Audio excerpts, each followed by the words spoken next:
Right, music legend Steve Forbert is back with a great new album called Moving Through America. We'll be chatting to the man himself in a couple of minutes after this. One of the tracks from the album, he recorded this live in the NVTV studios. Here's Steve Forbert and Fried Oysters.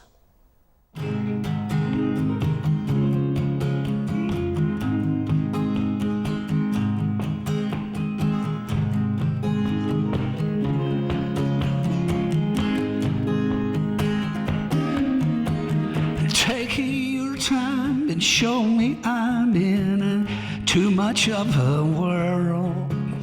Though I'm trying to do what you said do. I'm your date and you said 8 and you're my oyster girl. And I won't eat fried oysters without you. I won't eat fried oysters without you in the cocktail sauce. I don't care what they cost, it's worth those high prices. I'm your date, you said 8 and you're my oyster girl. I won't eat fried oysters without you. I won't eat fried oysters without you in cocktail sauce. I don't care what they cost, it's worth those high prices. Take your time and show me I'm in too much of the world. I won't eat fried oysters without you. Yeah.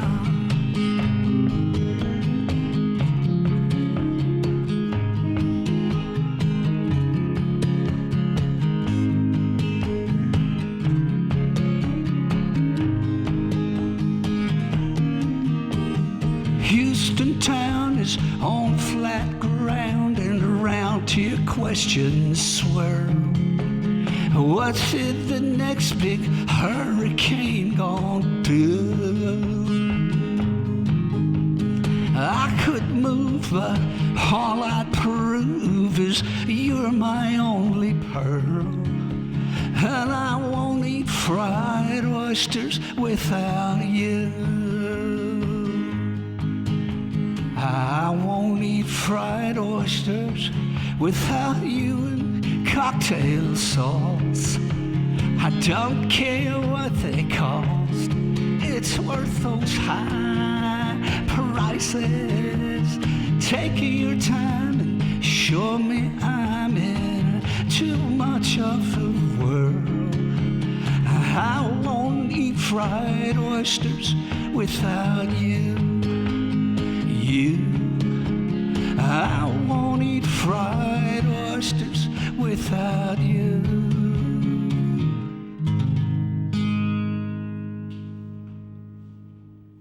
Okay, there we go. That's a great track called Fried Oysters, recorded live in the NVTV studios when Steve Forbert was in Belfast recently. He's back home in America now, and I believe we can go live to Asbury Park in New Jersey and say good morning, Steve Forbert. How are you? Well, I'm just fine, Robin. Good to see you.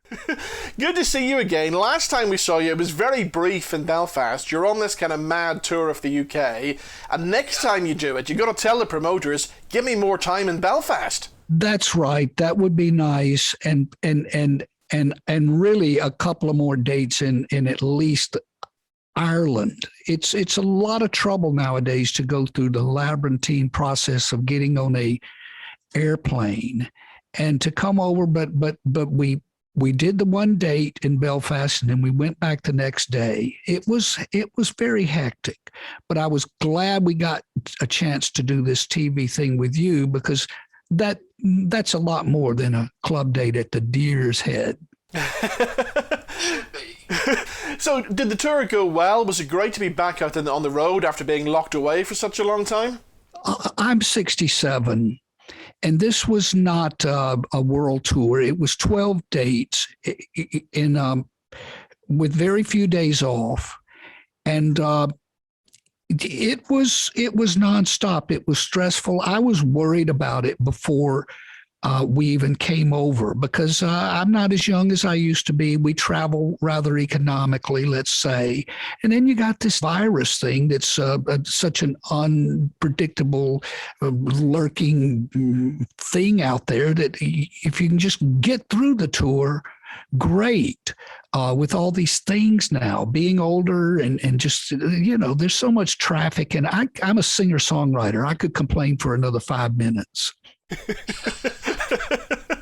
Brilliant. So we heard the track there, Fried Oysters. That's from the new album, which is out now. It's called Moving Through America. And I was thinking, you must have played every state in America over the years. I think I've done North Dakota, South Dakota. I've done Bozeman, Montana. I've been to Alaska a couple of times, and I just haven't played Hawaii. The album Moving Through America, then, was that inspired by stories about different people that you met on your travels? Well, the album is indeed mostly third-person observational type songs. And the title song is just from like a personal journal. Moving Through America, I did 10 days back about 7 years ago through the Midwest in the dead of winter, the North Midwest. And I just wrote down the places I went and the things I saw. But you get into a song like It's Too Bad You Super Freak. That's an observation of a person who's really can't lick that gambling problem. Their car needs repair, but damn it, they're on their way back to Atlantic City anyway in that car. And then there's another one called Times Like These, which that song started with some ideas and it turned out that it wanted to be a portrait of a homeless person settling down in yet another temporary location. So Living the Dream is about a character who's just out of jail and feeling great to be back on the street. And, all I need is a tank of gas and menthol cigarettes.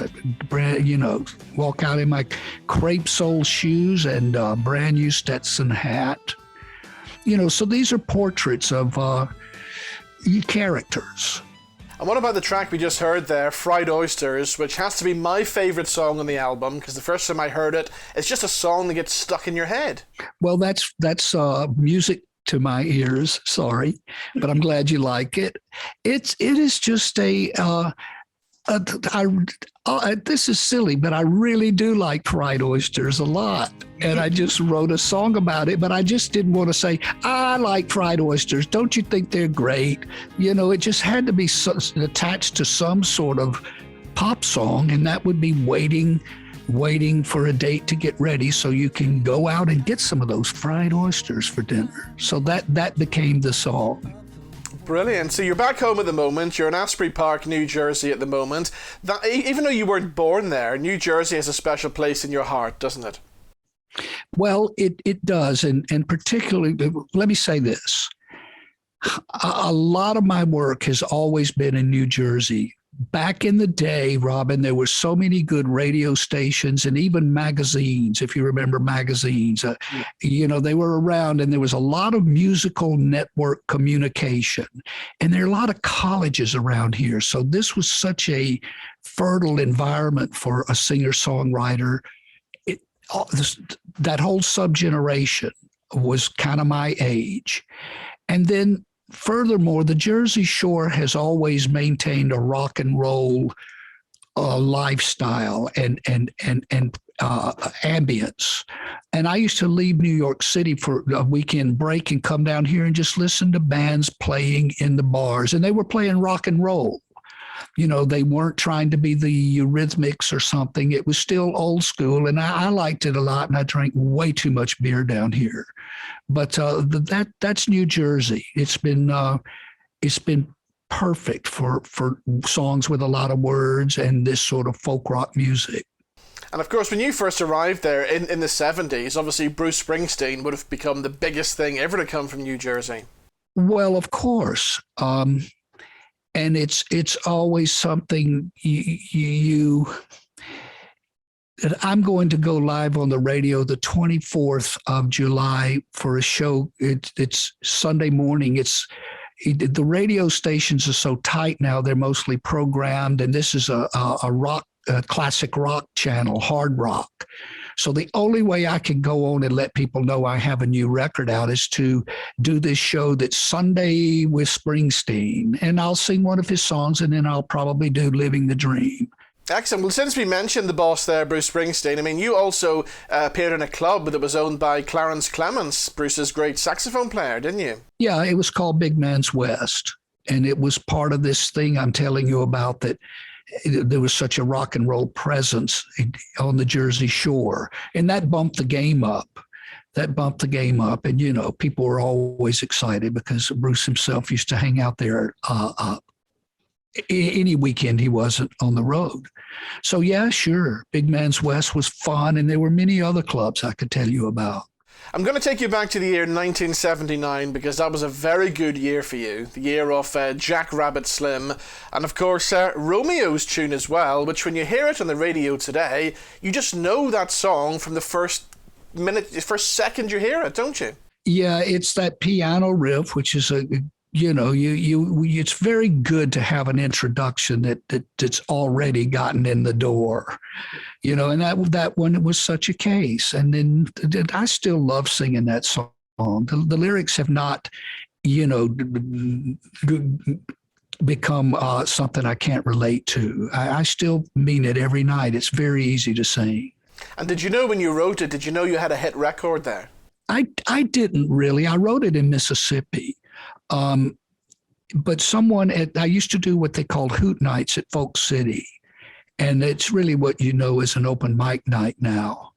And one of the other hoot night musicians told me one night after I did my 3 songs, he said, that last song you did, what's the name of that? And I said, I think it's called Romeo's Tune. And he just looked me straight in the face. He said, that's a hit record.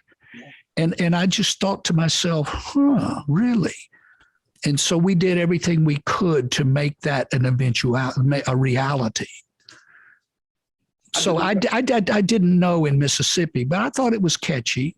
Yeah. But that sort of put the thought in my mind that it could be a quote unquote hit. When you think about how big the Americana scene is now, I mean, you were probably one of the first guys to bring that Americana scene to life, really, in the late 70s, weren't you?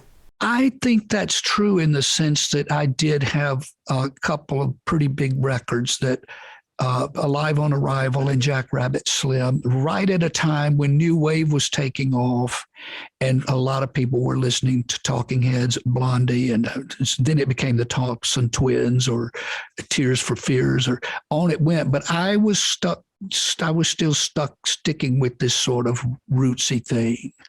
It's what came natural to me. And so what you said is true in that regard. I didn't start it. The Byrds started it.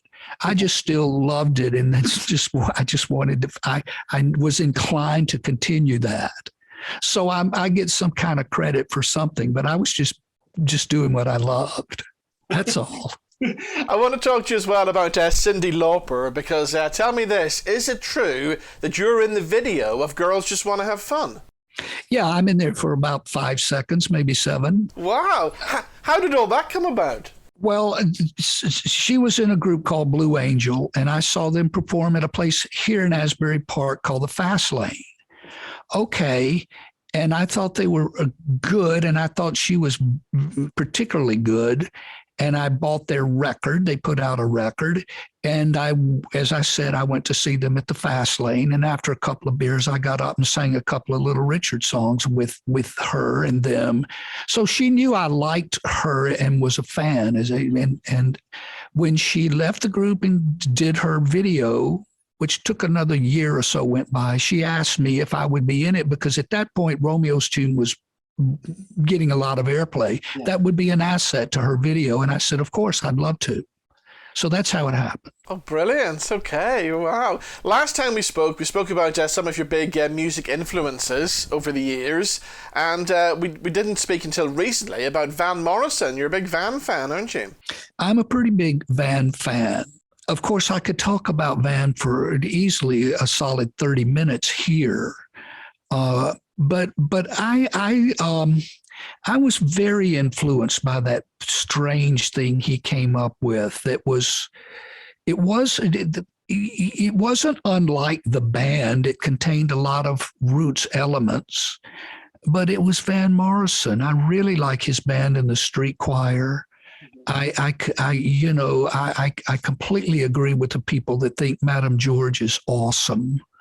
And I could just go on, Robin, from there. I could talk about the Chieftains record, Irish Heartbeat. Isn't that the name of it? That's it, yeah. That record should be so much better known. It's a masterpiece. I could go on and on. And what about music at the minute? Do you still keep up with what's out there? Do you still listen to new music? I listen to things. I'm always happy when I occasionally hear something I can really get behind, such as It Was by Harry Styles. Love that single. There's another song on Harry's new record. It's called Boyfriends. That it doesn't have drums. It's very beautiful and not aggressive. It's got 3-part harmony. It's highly recommend it. That's something. I like Billie Eilish a lot. Her best things, I think, are very good. But it's pop music, and her best stuff is really good. There's one called, I'm Not Your Party Favor, I think is great. Brilliant. So you're in a recording studio today. Does that mean there's going to be some new music you're working on at the moment? I'm here just to do this. I'm writing songs, but I write those at home methodically and at my, to be redundant, at my own pace. Yeah. So we may be in here recording, but not anytime soon. I've just put out Moving Through America. Excellent. Well, we're going to hear another live track. We're going to hear Living the Dream in just a second. But Steve, you got to come back and see us in Belfast sometime soon. Well, that would be great. It helped me get Dublin added to the trip and things not so frantic, and organize the tour a little bit better. So I won't be over there and out of there in dare I say, 27 hours. Well, Steve, as always, it's been great talking to you. We're loving the new album, Moving Across America, especially the Fried Oysters. I'm going to continue to play that over and over again on the show. I don't care if they get fed up with it because I like it. And let's hope we'll see you back in Ireland sometime soon. That'd be great, Robin. Thanks for everything.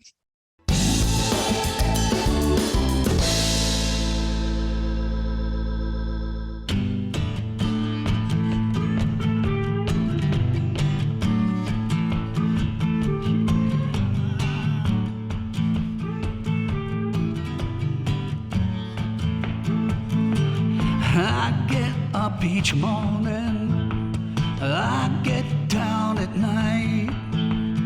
Get down with your best self, boy. Make us feel alright, alright.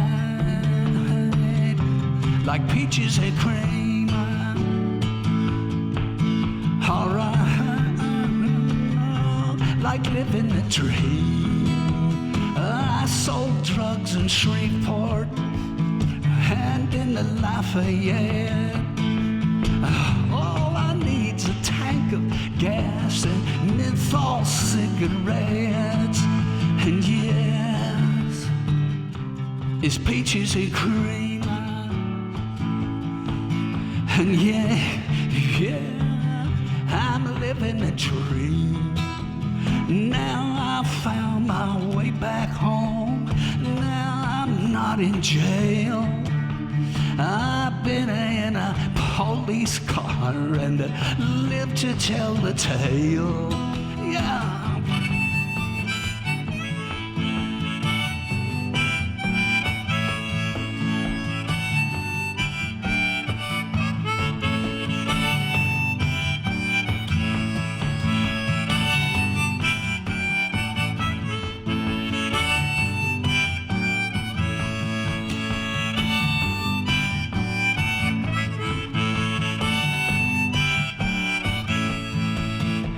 And now I found my way back home.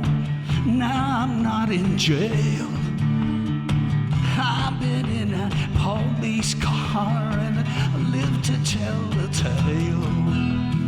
Let's get up to something. I'm so down with that. walk out in my crepe-soled shoes and brand new Stetson hat. And that is peaches and cream. And that is a living a dream.